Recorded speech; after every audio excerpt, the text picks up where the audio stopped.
reunited, but something even more important happened in Vizima. Geralt learned that Cirilla, his one-time ward, had returned from afar, and she was in danger. He was to find her, at the Emperor's command and Yennefer's behest.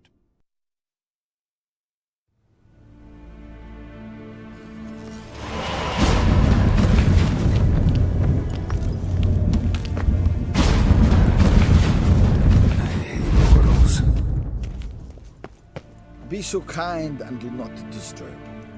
Ambassador Varatra, Yennefer suggested I ask you about current events, the war and so on. Of course. The Emperor's servants should keep no secrets from each other. If you will, let us approach the map.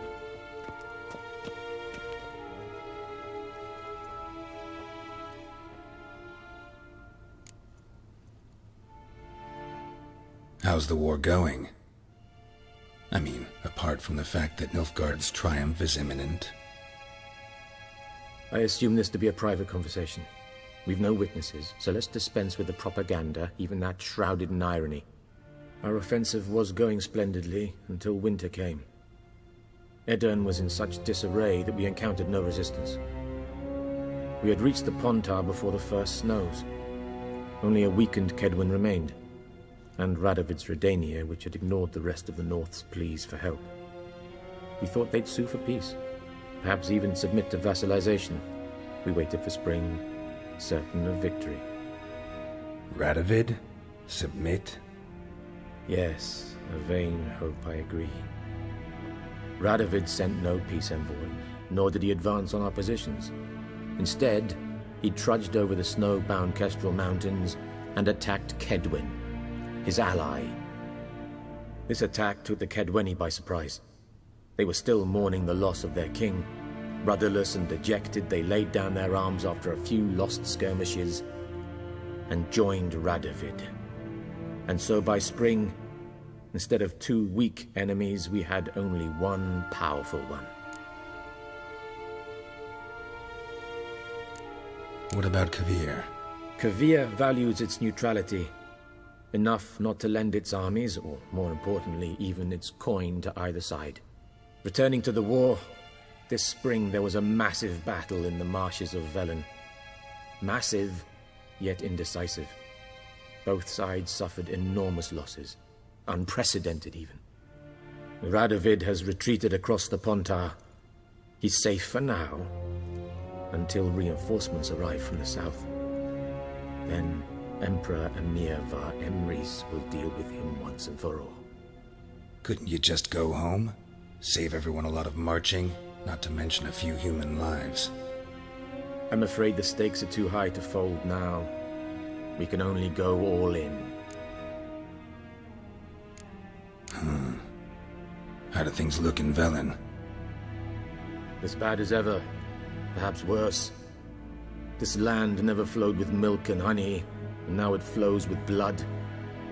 Armies have swept through it several times, trampling fields, looting granaries, burning villages. Famine grips the populace. So how's ruling that earthly paradise going for you? Not well, to be honest. Our forces are spread thin as it is, and Velen is chiefly swampy forests that are difficult to control. We've had several patrols never return to their camps. Thus, we've temporarily delegated authority in this region to a certain Nordling, a former low-ranking officer in the Temerian army, one Philip Strenger, better known by his nom de guerre, the Bloody Baron. I advise you well. Avoid him. Any news from Novigrad? Is the free city still free? Yes, although everyone knows this won't last. Radovid is in Oxenfurt, and the Emperor is here in Vizima, at Novigrad's doorstep, both. And both require coin and ships, and Novigrad can provide these. Which is why the mood in the city is rather, well, on edge. Meaning? How do men deal with fear? They seek reassurance and scapegoats.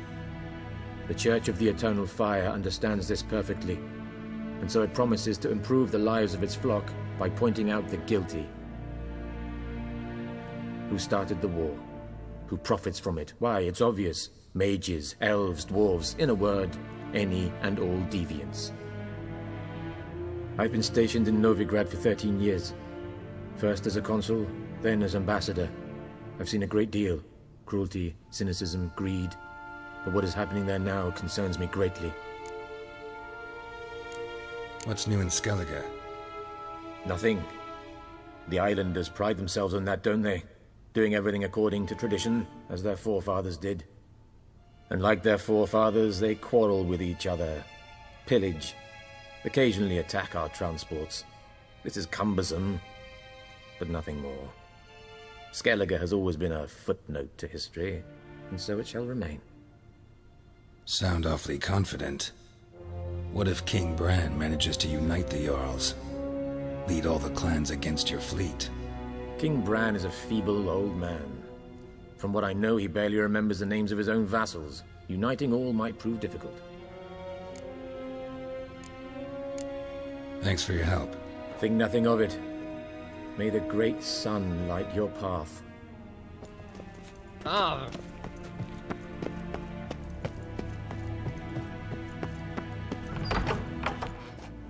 How might I serve the gentleman?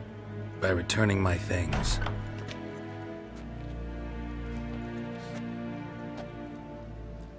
Citrus and cloves.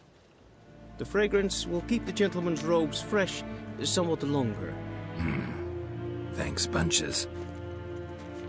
The Emperor is not known for his patience. He wants his daughter back safe and sound, as soon as possible. Yeah, mentioned something of the sort. So long. Heard of the Vryhead? Non-human.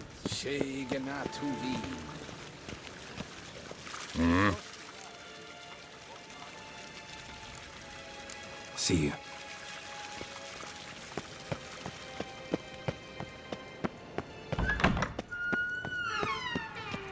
Dwi'n hard fi gledfion. Yes.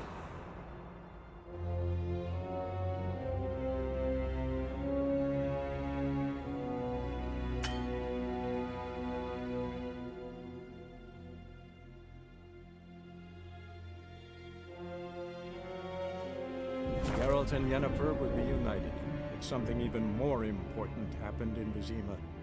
Geralt learned that Cirilla, his one-time ward, had returned from afar, and she was in danger. He was to find her, at the Emperor's command and Yennefer's behest.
Chaplain Pride, what do you say?